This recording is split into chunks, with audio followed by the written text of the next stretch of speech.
like to delve into matters his constituency.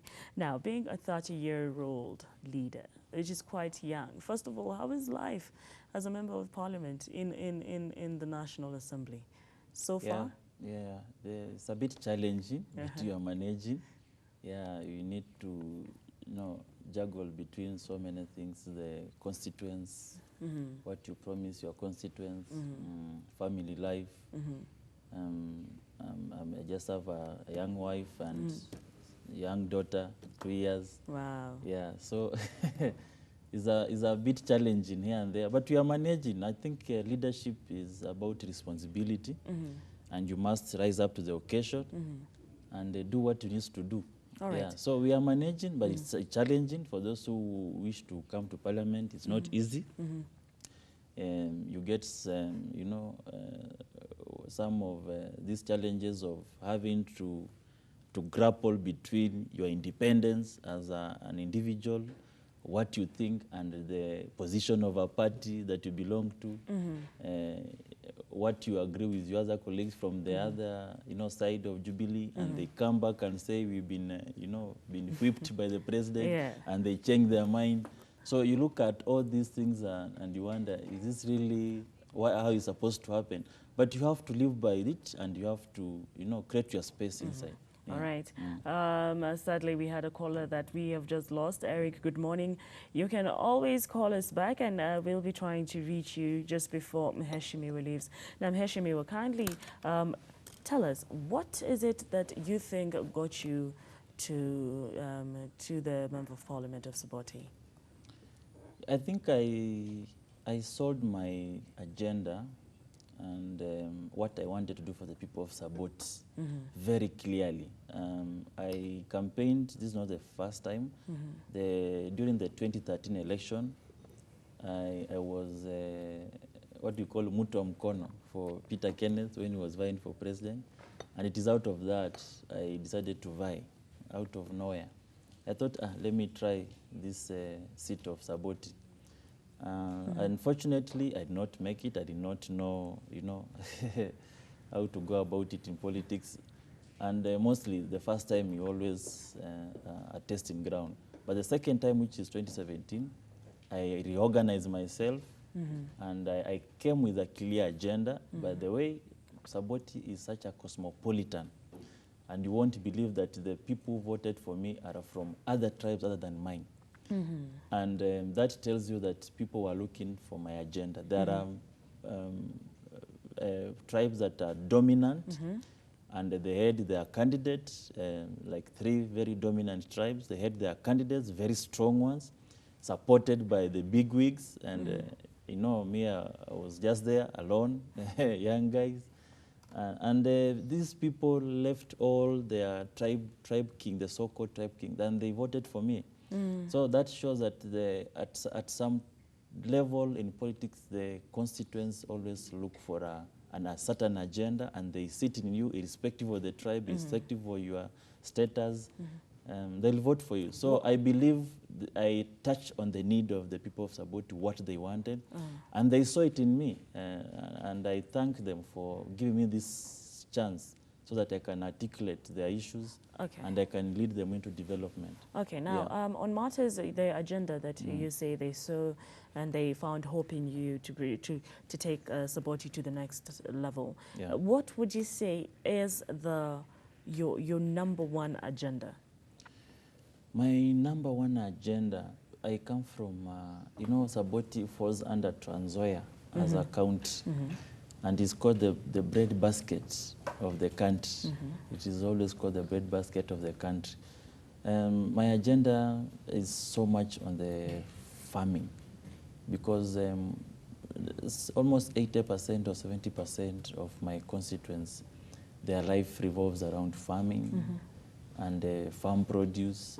And when you are able to make available whatever ingredients they need in terms of the fertilizer, in terms of the good farming practices, and the championing for their sales of their produce to the right, not being harassed by the middlemen and the cartels. and making sure that the roads are passable, because currently the roads were bad, and actually made a few improvements here and there in the infrastructure. And there is a critical mass of young people that I can say my winning was because of the young people, because they mobilized. Some of them were doing on their own. They said, this is our seat. They took it in their hands and they campaigned for me. They guarded my vote. I had no issue of having, irregularities and illegalities. And I did not have a talent center in the cloud. So I did not have any problems. Because of the determination of the youth. And basically, the youth of this country have energetic and focus. And they are looking for a leader who resonates with their intention and with their focus in life. All right. And some of the things I promise is to have a youth academy where all the talents are developed there, because we have so many talents lying there you won't believe. Even presenters, they can come here and they'll shock you, and the musicians and all that, they are lying down there. Nobody's tapping into them. So I thought I can create a youth center academy where all these talents are developed and unleashed to the world, so that they also make a living out of their talents. All right. And with that said and done, you have Miheshimi over here has given us some of his key agendas when it comes to his constituency, which is Saboti, being the member of parliament. One of them is he wants to delve into matters agriculture, because he comes from Trans-Nzoia, and Trans-Nzoia is the breadbasket of the country, which is very true.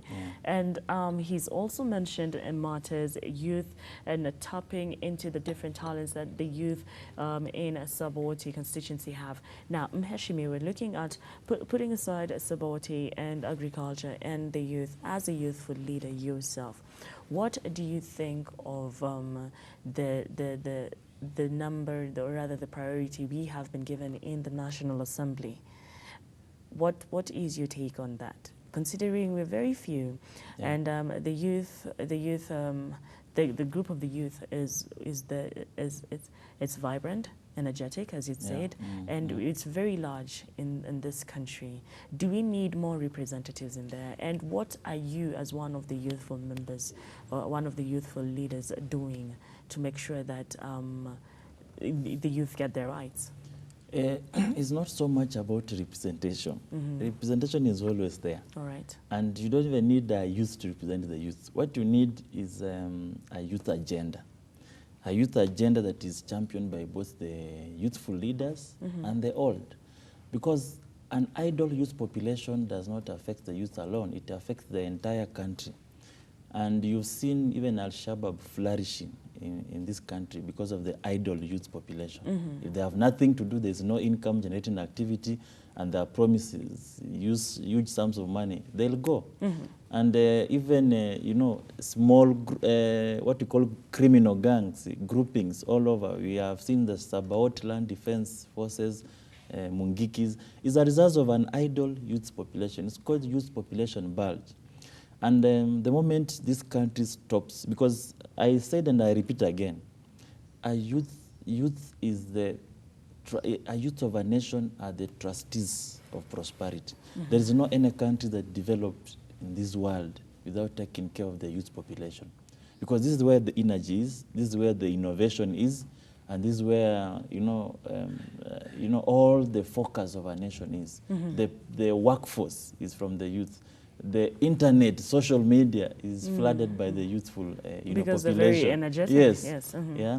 So when you see all youth, what we are all preoccupied with is this just social, Facebook, Instagram, selfies here and there. But there is no clear youth agenda, and that's what I'm going to champion in the parliament.